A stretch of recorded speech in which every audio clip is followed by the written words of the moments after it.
Hi, and welcome back to Journey to Harmony. I'm your host, Wes. We have our guest today, Chris Harmon, back with us once again, discussing some things in sales, discussing life and entrepreneurship, and we'll just have a little discussion with him. Chris, welcome to the show. How are you doing?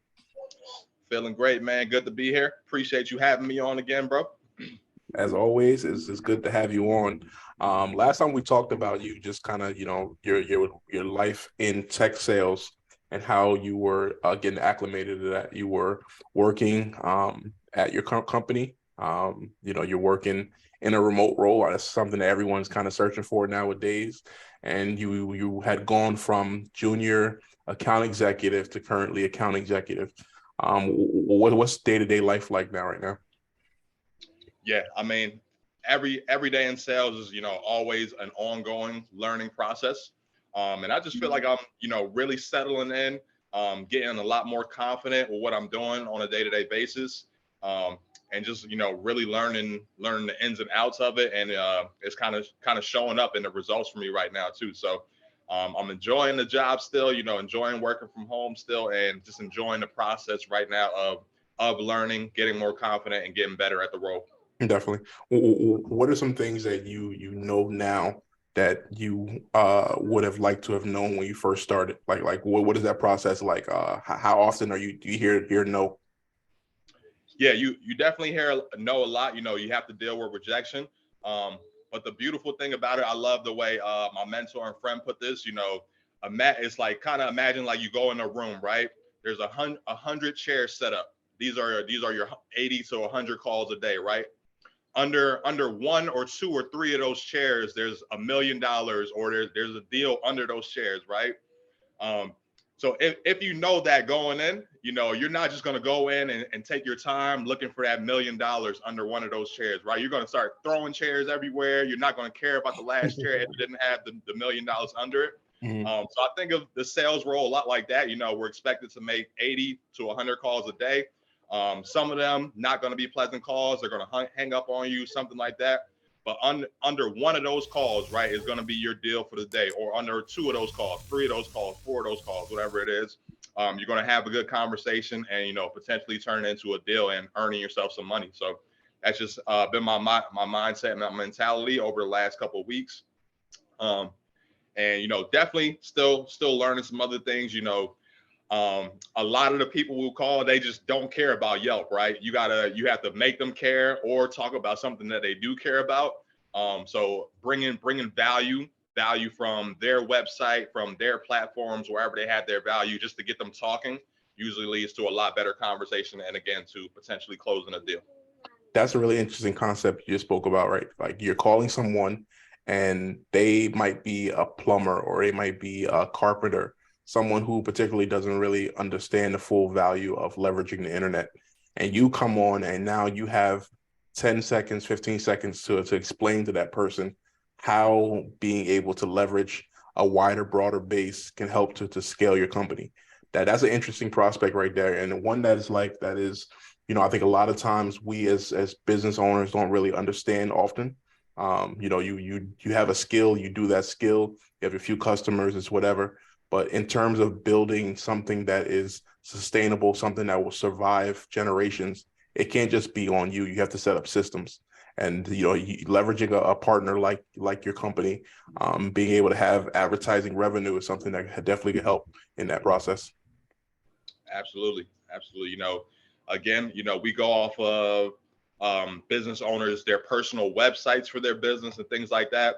These people invest, obviously a lot of money. They invest their time into these things, so they already care about those things, right? So if they haven't been on their Yelp page in a while, it clearly shows that they don't care about it, or they're not spending their time there. So we want to start off the conversation by talking about something that they already care about, already put their time in. Again, just to get them talking and open it up a little bit to hear what I have to say about the services that I'm offering. Definitely. So with that, like, do you guys do any pre-research on a particular account prior to calling it? Yeah, I mean, you want to find some quick value right away. You don't want to spend too much time, because you have even if you find good value, you can still not reach the business owner. You can still go to voicemail. They can still just pick it up, hang it up on you. So Anywhere from 30 seconds to 2 to 5 minutes, you want to spend time, gathering some more info, gathering value from their platforms and things like that you can bring to the phone call. Definitely. That's what's up. What's your, like, do you have a goal for this year? Like, something that you're looking to aspire to accomplish here in this year? Absolutely, absolutely. I want to cross the 100K income earned this year. Um, right now, started off the year pretty nicely for myself, not to brag or anything, but I want to hit 100K in revenue overall. That's my salary plus my commission base there. Definitely. It's interesting because like other people have to go out and get a second job. But with sales, it's kind of just open. It's like, yo, if you want to make the calls, you make the calls. And whatever your income is dependent upon how hard you're willing to work for it. I think a lot of times, like you said, like I think most people go in with the mindset, I'm trying to work my 40 hours and get out. But I remember hearing about like people on Wall Street and stuff like that, and they're putting in 70, 80 hours a week, what I mean, plus, company events to make sure they're meeting clients, different things like that. Like it's really a grind. Like you're trying to outcompete, to out do millions and millions of people for their business. You know what I mean? So I think it's definitely an opportunity for growth and something that, like you said, like it's just a grind. No matter what you want, if you want to be successful, realistically, 40 hours a week is just not a real thing. Facts, facts. Yeah, it's a lifestyle for sure. Our company does a great job. They provide a ton of resources. You can listen to, we have a whole call library, from different account executives. You can hear how they've handled objections from different business owners. You can hear how they've handled previous advertisers. I read, different books on my own time to better my mindset and my skill set. I reach out to people like you in other industries, different mentors. It just constantly, it's just a lifestyle, man. I want to get better in my role as a job. I want to get better as a father, as a person. So it really never stops for me. Just like you said, I mean, basically 24/7. And with technology now, why not? You can learn from so many different people at the touch of a finger, the click of a finger. So why not for me? Definitely, that's what's up. Have you heard of any like tech conferences or any tech sales conferences, and where you can go out and speak to stuff like that? Oh yeah, yeah, for sure. Again, our company, does a great job. They'll have, different resources during the workday. You'll hear from different executives, people who are, the top earners in the company.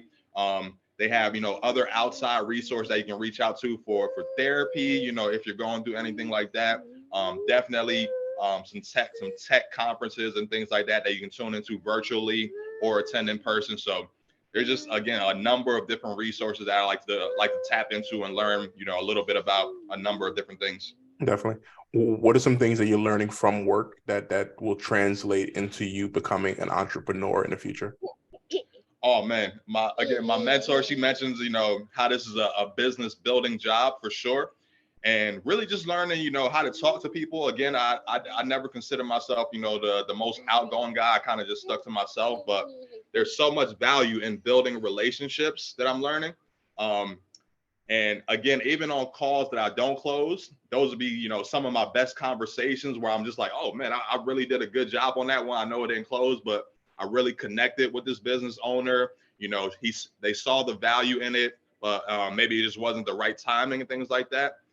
Um, so definitely just building relationships. I'm learning so much is so important.